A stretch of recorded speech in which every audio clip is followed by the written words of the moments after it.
11th class के chapter 3 का अगला पोर्शन स्टार्ट करने जा रहे हैं। पिछले वीडियो में मैंने आपको ये बताया था कि कैसे अलग अलग वैज्ञानिकों ने अपने स्तर पर तत्वों के वर्गीकरण के कुछ नियम दिए थे, जिनमें से जो मोस्ट पॉपुलर साइंटिस्ट थे, जिनमें डोबेराइनर का त्रिक नियम, न्यूलैंड का अष्टक नियम, लॉथरमेयर वक्र, ये बहुत ज्यादा पॉपुलर थे। परंतु मेंडलीफ नाम के जो वैज्ञानिक थे उनको सबसे ज्यादा सफलता मिली। मेंडलीफ के आवर्त का नियम मैंने आपको पिछले वीडियो में बताया था, मैं फिर से इसको एक बार रिपीट करके बताती हूँ। मेंडलीफ ने क्या कहा था कि तत्वों के जो भौतिक और रासायनिक गुण होते हैं वो उनके परमाणु भार के आवर्ती फलन होते हैं।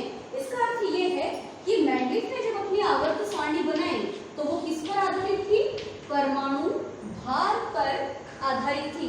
वैसे तो लेवोजियर से लगाकर तो मेंडलीफ तक हर वैज्ञानिक ने तत्वों का वर्गीकरण परमाणु भार के आधार पर ही दिया, परंतु जब मेंडलीफ की आवर्त सारणी में संशोधन किया गया तब एकमात्र मोसले नाम के वैज्ञानिक थे जिन्होंने जो तत्वों का वर्गीकरण था वो परमाणु भार के आधार पर न देकर परमाणु क्रमांक पर दिया।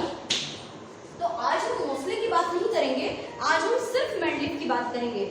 हम पहले मेंडलीफ की आवर्त सारणी का जो वर्गीकरण जो उन्होंने बताया था उसकी विशेषताएं देखेंगे। मेंडलीफ की आवर्त सारणी की विशेष उपलब्धियां क्या थी वो जानेंगे। साथ ही मेंडलीफ की आवर्त सारणी में कुछ कमियां भी थी, तो आज हम सिर्फ मेंडलीफ की बात करते हैं।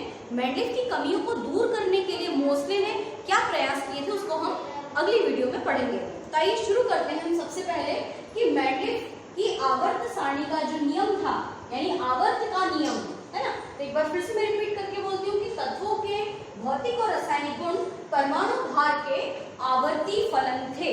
आवर्ती फलन शब्द का मतलब क्या होता है?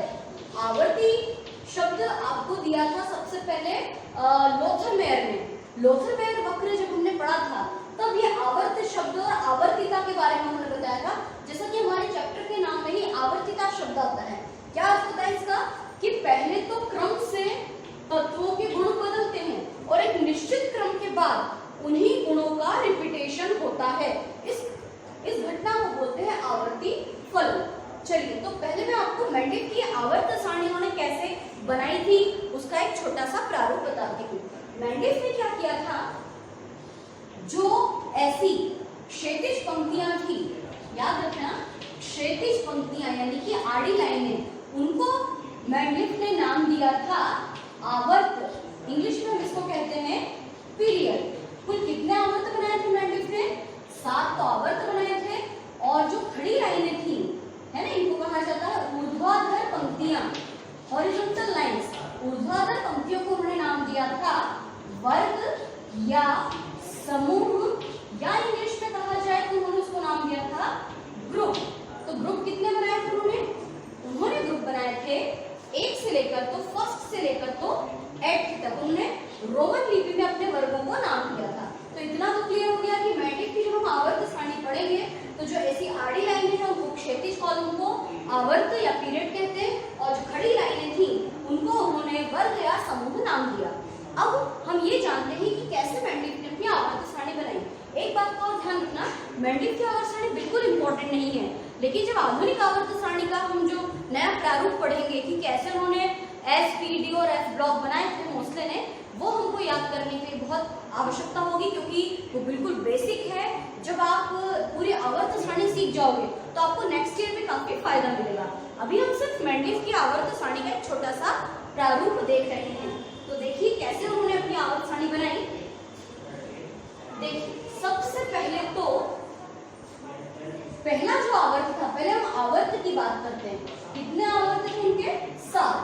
पहले आवर्त को उन्होंने नाम दिया अति लघु आवर्त, जिसमें सिर्फ 2 तत्व थे। 2 तत्व कौन से थे? हाइड्रोजन और हीलियम।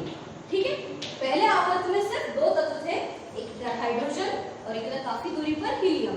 फिर दूसरा और तीसरा आवर्त, इसको उन्होंने नाम दिया था लघु आवर्त। दूसरे और तीसरे आवर्त को क्या नाम दिया? लघु आवर्त, जिसमें 8 तत्व थे। जानते हैं कौन से 8 तत्व थे? देखिए, पहले आवर्त में हाइड्रोजन और हीलियम, दूसरे में कौन था? Lithium, beryllium, boron, carbon, nitrogen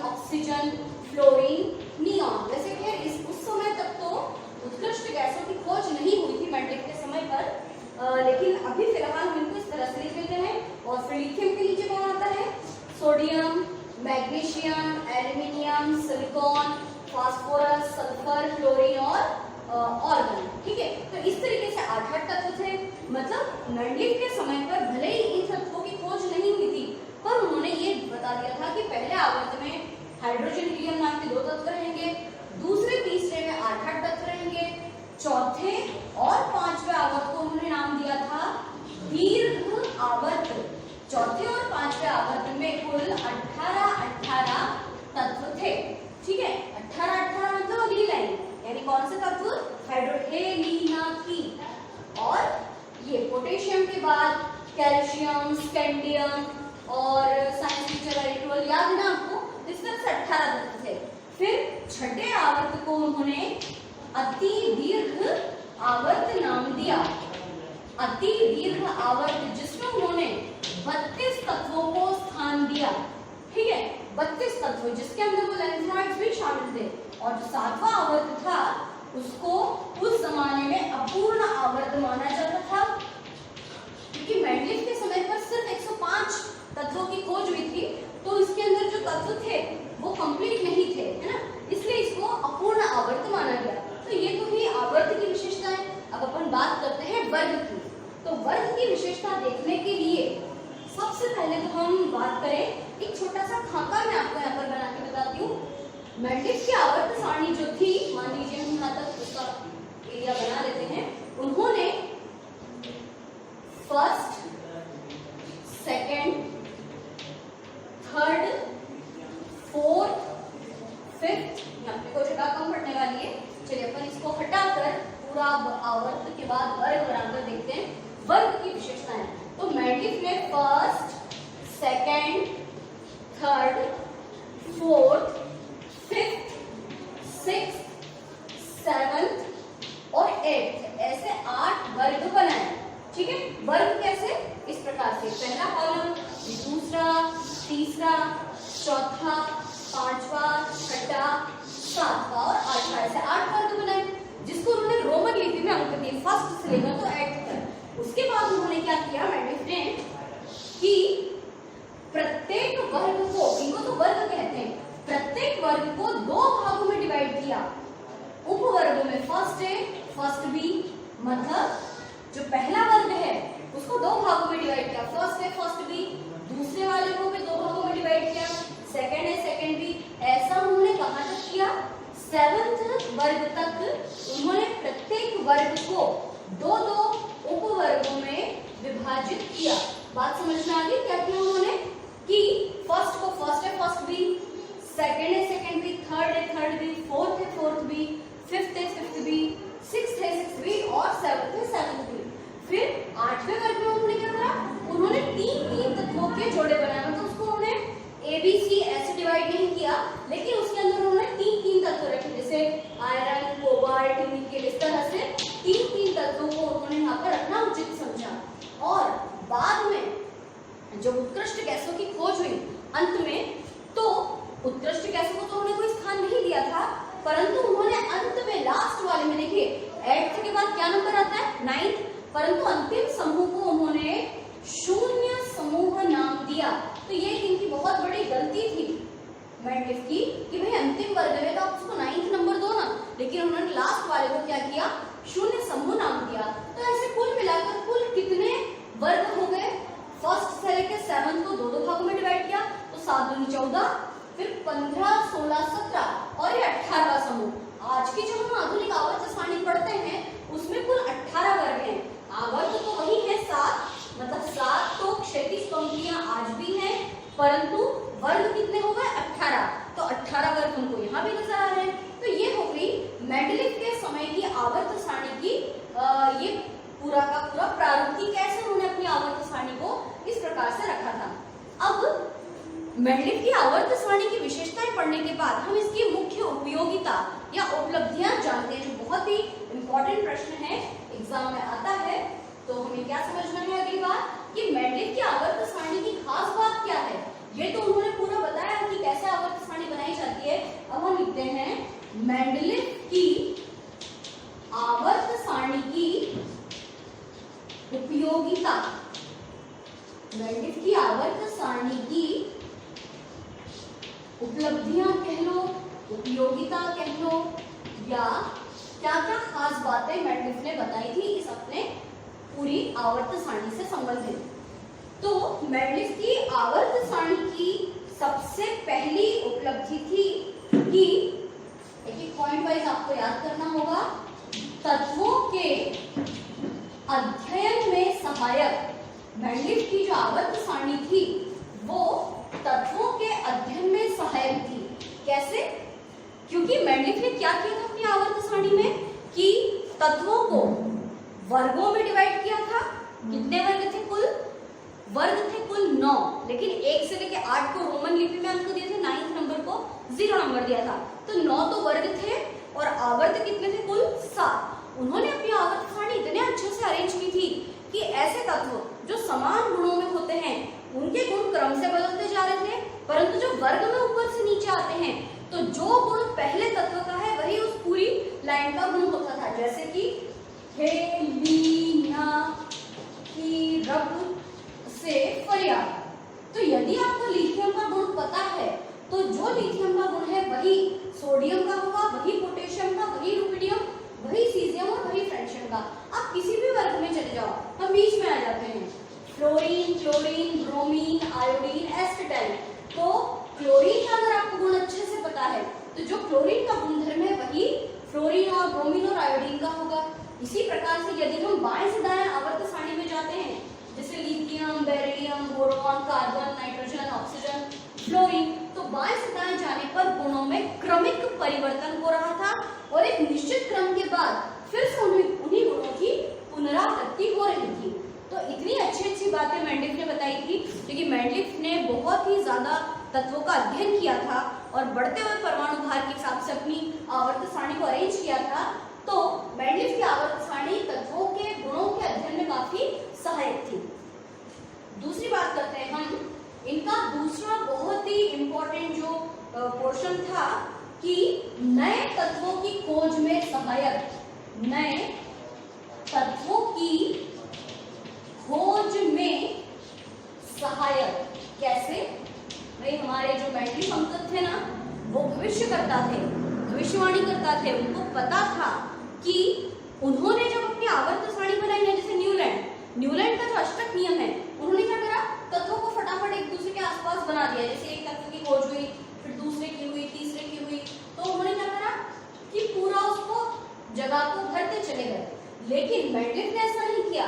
Mendeleev को ये बात पता थी कि भाई यहाँ पर कोई तत्व है, जैसे मान लीजिए कि लिथियम, बेरिलियम, बोरॉन, फिर उनको थोड़ा सा डाउट हुआ इस बेरिलियम के ऊपर कि यार पता नहीं इसकी जगह यहाँ आएगी कि नहीं, तो उन्होंने उसके लिए जगह खाली छोड़ दी थी, है ना। मतलब संशोधन को भी वो ठीक करते चले गए थे।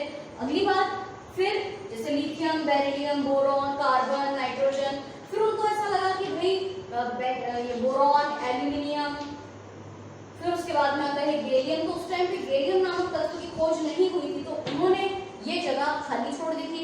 मतलब उन्हें पता था कि मेरे जाने के बाद जरूर एक नए तत्व की खोज होगी और उस नए तत्व के गुण इस जगह वाले आने वाले तत्व से एग्जैक्टली मैच करेंगे। मतलब उसको यहाँ आने वाले नए तत्व के गुणों के बारे में पहले से ही पता था, इसलिए उन्होंने क्या करा, नए तत्वों की खोज में अपनी आवर्त सारणी को इतना बढ़िया बनाया कि जब नया तत्व आया तो पूरी आवर्त सारणी को डिस्टर्ब ही नहीं करना पड़ा। कैसे? क्योंकि पहले से ही जगह खाली थी।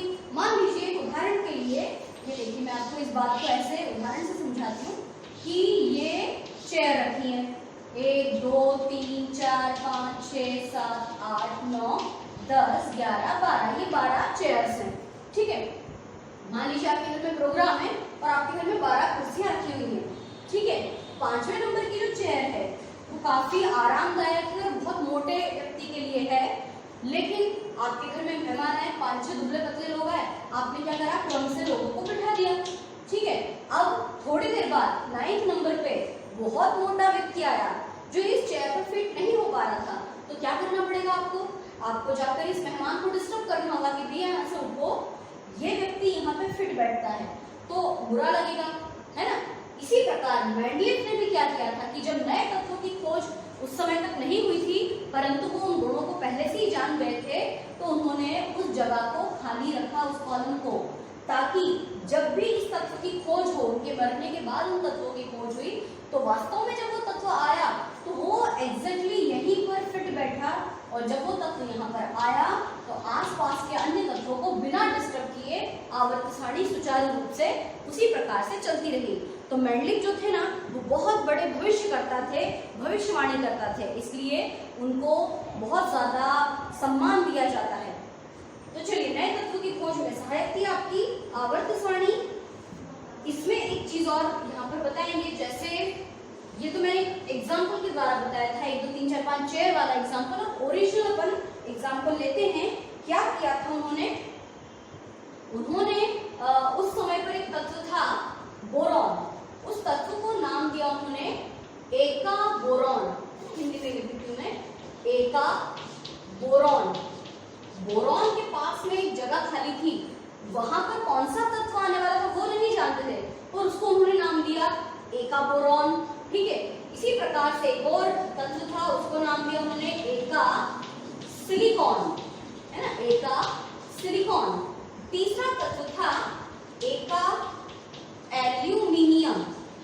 मतलब इन तत्वों की तो खोज ऑलरेडी हो चुकी थी, बोरॉन, सिलिकॉन और एल्यूमिनियम, ये तो आवर्त सारणी में ऑलरेडी मौजूद थे, परंतु इनके पड़ोस वाला जो स्थान था वो खाली था। परंतु उस समय पे उनको ये तो नहीं पता था कि कौन सा तत्व आने वाला है, लेकिन मेंडलिक में जाने के बाद वास्तव में एका बोरॉन वाले स्थान पर स्कैंडियम, सिलिकॉन के स्थान पर गैलियम और एल्यूमिनियम वाली जगह पर जर्मेनियम आकर फिट बैठा। तो पुराने समय में, मेंडलिक के समय में, स्कैंडियम को क्या कहते हैं, एका बोरॉन, गैलियम को कहते हैं एका सिलिकॉन, और जर्मेनियम को कहा जाता है एका एल्यूमिनियम। तो इस तरीके से नए तत्वों की खोज में ये आवर्त सारणी सहायक थी, और मेंडलिक क्योंकि भविष्यवाणी करता थे तो वो अपनी आवर्त सारणी को आज भी वैसे ही मेंटेन कर पाए। अगली इनकी बहुत अच्छी बात हम जानेंगे, मेंडलिक का जो तीसरा बहुत इंपॉर्टेंट उपयोगिता थी कि परमाणु भार ज्ञात करने में सहायक। इनकी जो आवर्त सारणी थी वो परमाणु भार ज्ञात करने में सहायक थी। कैसे? मेंडलिक ने जब अपनी आवर्त सारणी बनाई तो किस आधार पर बनाई? बढ़ते हुए परमाणु भार के आधार पर, कि हल्के तत्व पहले फिर भारी तत्व बाद में, और परमाणु भार यानी परमाणु द्रव्यमान के हिसाब से उन्होंने उसको अरेंज किया।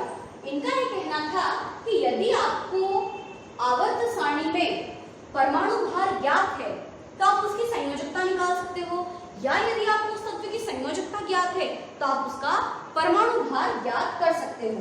कैसे उन्होंने इस बात को समझाया था? तो उन्होंने एक सूत्र दिया था कि यदि आपको किसी तत्व का परमाणु भार जानना है तो उस तत्व के तुल्यांकी भार,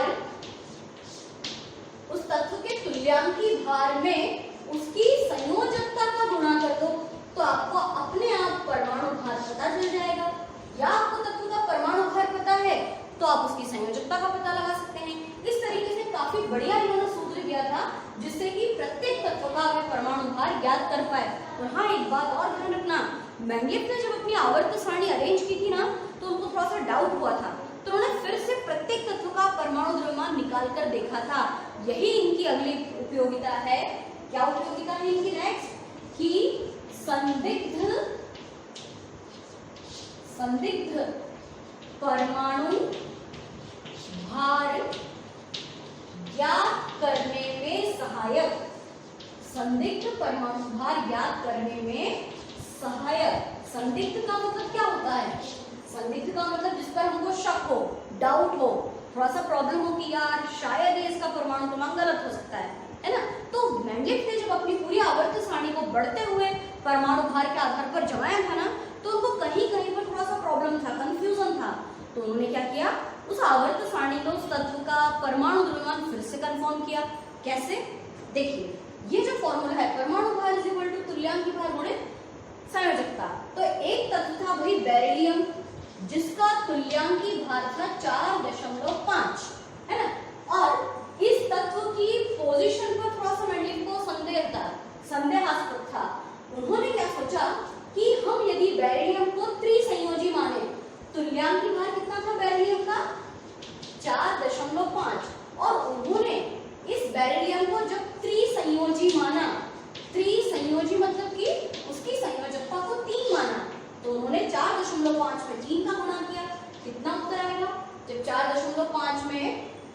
उन्होंने 3 का गुणा किया तो उत्तर आया 13.5। ठीक है, 13.5 है। तो इस हिसाब से इस बेरिलियम को कहाँ होना चाहिए? जिसका परमाणु भार 12 और 14 होगा, उसके बीच में 13.5 वाले तत्व का आना चाहिए। तो उन्होंने देखा कि 12 नंबर पे तो आता है कार्बन, 14 पे आता है नाइट्रोजन, तो इसके बीच में आना चाहिए बेरिलियम। परंतु कार्बन और नाइट्रोजन के बीच में तो कोई खाली स्थान था ही नहीं, है ना। हम लोग जब याद करते हैं तो कैसे लिखते हैं? Lithium, beryllium, boron, carbon, nitrogen. Carbon nitrogen के बीच में कोई रिक्त स्थान नहीं था। परंतु परमाणु भार तो ये बोल रहा था कि इसे 12 और 14 के बीच आना चाहिए, तो उनको डाउट हुआ। फिर उन्होंने क्या किया कि इस बेरिलियम को द्विसंयोजी मानकर देखा। त्रिसंयोजी के स्थान पर उसको उन्होंने द्विसंयोजी माना। तो द्विसंयोजी माना तब क्या होगा? 4.5 गुणे 2। अब उत्तर कितना आया? 9 उत्तर आया। मतलब किसको किसके बीच होना चाहिए? 7 और 8 के बीच में, है ना। तो देखिए ये जो लिथियम था, इस लिथियम का एटॉमिक जो वेट है, परमाणु द्रव्यमान 7 है। बोरॉन का परमाणु द्रव्यमान 10 है। तो 9 नंबर पे कौन आ रहा है? बेरिलियम। तो इसका मतलब बेरिलियम की पोजीशन कहाँ होनी चाहिए? लिथियम और बोरॉन के बीच, ना कि कार्बन और नाइट्रोजन के बीच। तो इस तरीके से मेंडलीफ का ये जो चौथा पॉइंट था, ये बहुत ही ज्यादा हेल्पफुल था तत्वों को परमाणु द्रव्यमान के हिसाब से अरेंज करने में। तो ये थी मेंडलीफ की आवर्त सारणी की प्रमुख उपयोगिता या उपलब्धियां। तो ये चारों पॉइंट्स याद रखना। तत्वों के अध्ययन में सहायक, तत्वों की खोज में सहायक, नए तत्वों की खोज में सहायक, परमाणु भार ज्ञात करने में सहायक और संदिग्ध परमाणु भार को ज्ञात करने में भी सहायक। तो चलिए, हमने मेंडलीफ की बहुत सारी तारीफ कर ली। अब थोड़ी सी हम उनकी बुराई भी करते हैं। बुराई क्यों? क्योंकि जो अच्छा होता है उसमें कुछ न कुछ कमी तो होती है। इसलिए अब हम मेंडलीफ की आवर्त सारणी की कुछ कमियां निकालते हैं।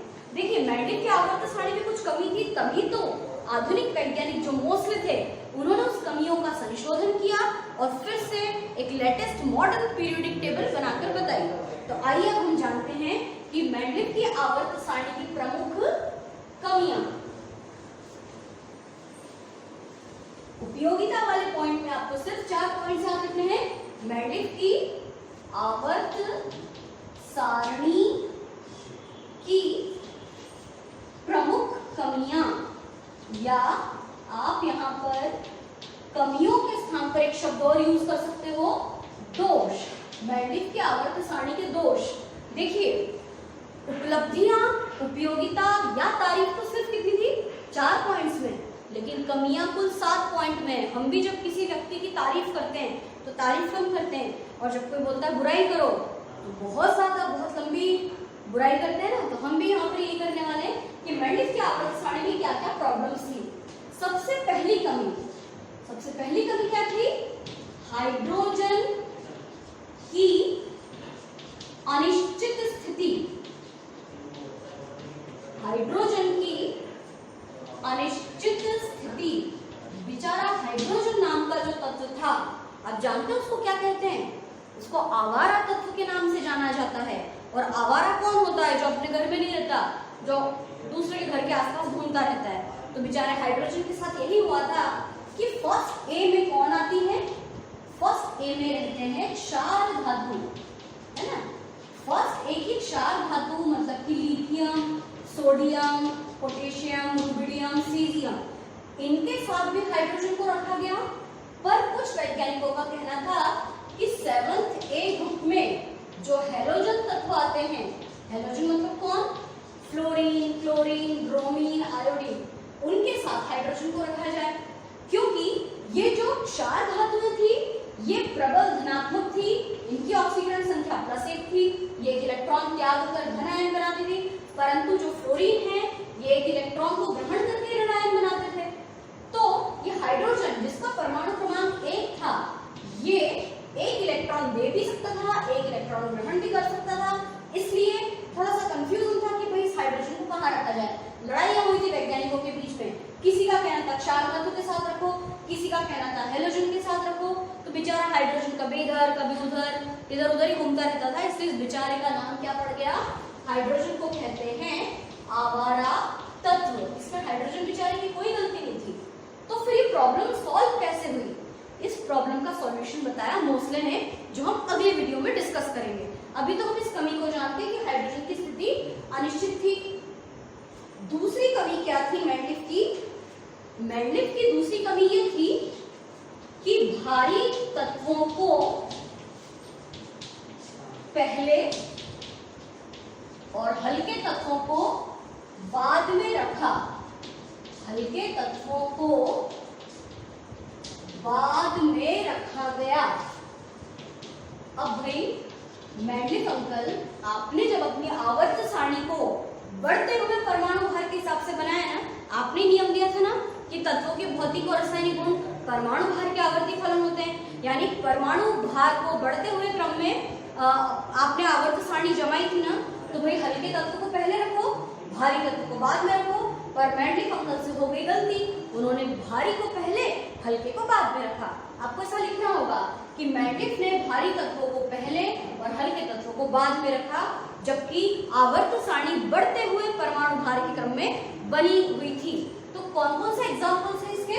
तो देखिए, सबसे पहला हम उदाहरण लेते हैं ऑर्गन और पोटेशियम। आज की आप आधुनिक आवर्त सारणी देखोगे तो ऑर्गन पहले, पोटेशियम बाद में है। मोसले ने उसको सॉल्यूशन दिया था, उसको अपन अभी बात नहीं करेंगे। तो देखिए, ऑर्गन का जो परमाणु भार था 39.9, जबकि पोटेशियम का था 39.1। तो भाई पहले किसको आना चाहिए? पहले पोटेशियम को आना चाहिए ना, फिर ऑर्गन को आना चाहिए। ऐसे ही क्या किया था? दूसरा एग्जाम्पल हम यहाँ पर देखते हैं। उन्होंने कोबाल्ट को पहले, निकेल को बाद में रखा। कोबाल्ट का एटॉमिक वेट 59.7 और इसका 59.7 और इसका 59.9। तो पहले कौन आना चाहिए? कम वाला पहले, बाद वाला बाद में आना चाहिए, ज्यादा वाला। तीसरी गलती इनकी, टेल्यूरियम और आयोडीन नाम का तत्व 127.6 और 126.9। पहले कौन आना चाहिए? हल्का तत्व पहले। यहाँ मैंने उल्टा लिख दिया, यहाँ पे 9 और यहाँ पे 6 आएगा। तो हल्का तत्व पहले और भारी तत्व बाद में आना चाहिए। तो मैंडलिफ से गलती हो गई थी कि उन्होंने भारी तत्वों को पहले और हल्के तत्वों को बाद में रखा। ठीक है, समझ में आ गया अच्छी तरह से एग्जाम्पल। अगली हम इनकी बुराई करते हैं। इनकी तीसरी बुराई क्या थी? इन्होंने क्या किया था कि जिन तत्वों के गुण अलग अलग थे उनको एक साथ रख दिया, और जिनके गुण एक जैसे थे उनको अलग अलग रख दिया, है ना। तो तीसरे हम इनकी कमी कहते हैं, लिखते हैं कि विभिन्न गुण वाले तत्वों को, विभिन्न गुणों वाले तत्वों को एक साथ रखा, है ना। जिन तत्वों के गुण आपस में मैच नहीं होते उनको एक साथ रखा। जैसे मान लो कि एक क्लास में एक ही जैसे बच्चे होने चाहिए ना। मान लो आप 11th में पढ़ते हैं, आप लोगों का मैथ्स है, बायो है, तो मैथ्स और बायो के बच्चे कॉमन केमिस्ट्री फिजिक्स पढ़ते हैं, एक रूम में बैठ सकते हैं। पर उन्होंने क्या करा? विभिन्न गुणों वाले तत्वों को एक ही साथ रख दिया। उन्होंने commerce, agriculture, arts, maths, bio सबको एक साथ बिठा दिया और केमिस्ट्री पढ़ाना शुरू कर दिया। तो केमिस्ट्री, बायो और मैथ्स वाले बच्चों को तो समझ में आई, लेकिन आर्ट्स वाले, एग्रीकल्चर वाले, कॉमर्स वाले, अदर सब्जेक्ट वाले उनको नहीं समझ में आया। या ये कह लो कि 7th, 8th, 9th, 10th के बच्चों को खिचड़ी बना के एक रूम में पटक दिया, है ना। तो ऐसा उन्होंने बहुत बड़ी गलती की थी। कहाँ गलती की थी? उन्होंने क्षार धातुओं के साथ सिक्का धातुओं को रखा था। मैंने आपको स्टार्टिंग में बताया था कि जो फर्स्ट ग्रुप था उसको उन्होंने दो भागों में डिवाइड किया था ना, फर्स्ट ए और फर्स्ट बी। तो फर्स्ट ए के साथ तुमने क्षार धातुओं को रखा, मतलब हाइड्रोजन, लिथियम, सोडियम, पोटेशियम, ये सभी क्षार धातुएं थी। और फर्स्ट बी में उन्होंने रख दिया कॉपर, सिल्वर, गोल्ड। जबकि ये सिक्का धातुएं हैं, इनके गुण इनसे मैच नहीं होते हैं, फिर भी इन दोनों को एक ही घर में रख दिया। और सेम एक और क्या गलती की उन्होंने चौथे नंबर पे, कि समान गुण वाले तत्वों को अलग अलग रखा। समान गुण वाले तत्वों को एक साथ रखना चाहिए ना। एक ही क्लास में पढ़ने वाले बच्चे को एक ही रूम में बिठाओ ना, लेकिन उन्होंने एक जैसे पढ़ने वाले बच्चों को अलग अलग कमरे में पटक दिया। क्या एग्जाम्पल लिया इन्होंने यहाँ पर? समान गुण वाले तत्वों को अलग अलग रखा। जैसे कि गोल्ड और प्लेटिनम, ये दोनों उत्कृष्ट धातुएं कहलाती हैं। देखिए कॉपर सिल्वर गोल्ड को एक साथ रखा, पर गोल्ड के साथ प्लेटिनम को बिल्कुल भी नहीं रखा। इसी प्रकार से एक और इन्होंने एग्जाम्पल बताया था कि लेड, पीबी, मरकरी और कॉपर, इनके गुण मैच करते हैं, एक जैसे होते हैं लगभग, इनको एक साथ रखना चाहिए था, परंतु लेड, मरकरी और कॉपर को भी अलग अलग रखा। तो ये दोनों पॉइंट्स तो बहुत आसान है कि अलग अलग गुण वाले तत्वों को तो एक साथ रखा और समान गुण वाले तत्वों को उन्होंने अलग अलग रखा। ठीक है, अगली बुराई करते हैं मेंडलेव की। तो 4 कमियां तो हो गई।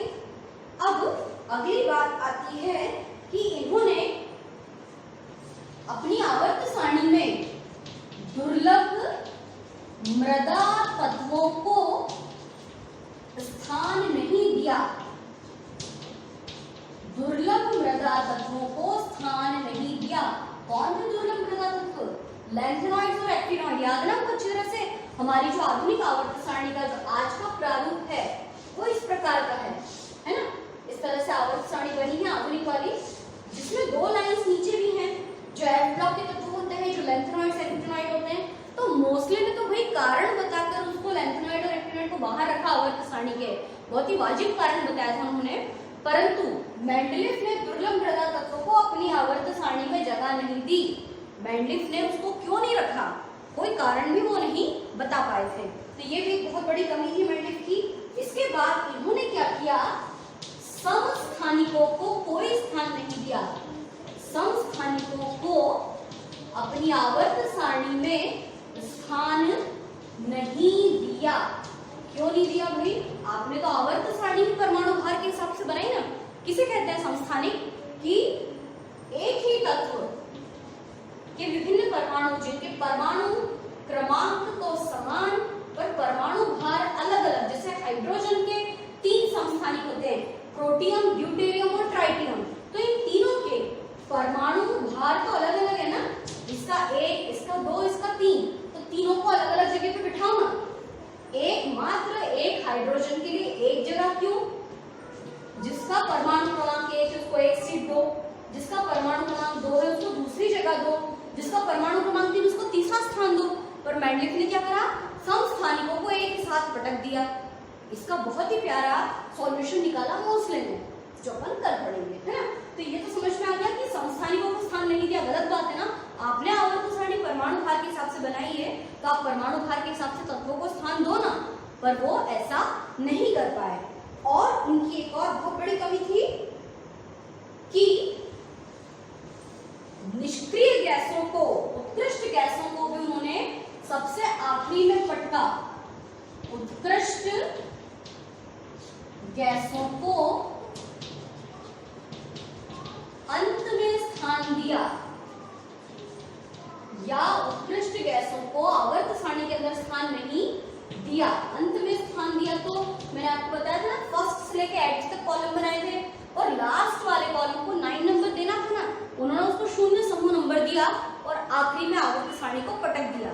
है ये बहुत बड़ी उपलब्धि भी थी कि अगर मेंडलीफ ऐसा नहीं करते तो पूरी आवर्त सारणी डिस्टर्ब हो जाती। उत्कृष्ट गैसों के लिए कोई स्थान नहीं था, उसको सबसे लास्ट में पटक दिया। तो ये कुछ मेंडलीफ की आवर्त सारणी के प्रमुख दोष थे।